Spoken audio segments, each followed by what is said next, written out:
Hello mga mare, ayan, samahan nyo nga pala ako gumawa ng turon with cheese. Ayan na, hiwa-hiwa ko na nga pala yung mga saging natin mga mare. Dapat nahiwa nga pala mga mare, bawat isang saging.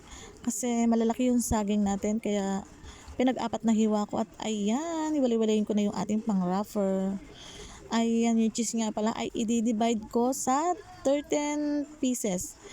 13 pieces kasi yung wrapper natin. So, 13 lang. Kaya, pinagkasya ko na dyan mga mare. At ayan mare, tayo ay magbabalot na. Habang ako nga pala ay nagbabalot dyan mga mare. At yung anak kong panganay ay siya nang nagluluto mga mare. Syempre, help niya si mama para mabilis maluto ang kanilang almusal.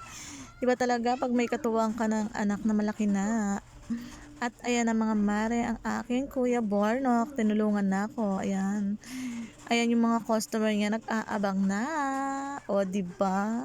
Nagluluto ka pa lang, may customer ka na. Charot. Wow! Yes, yes, yes, mga mare. Talagang mapapawaw ka talaga. At ayan na, malapit na tayong matapos.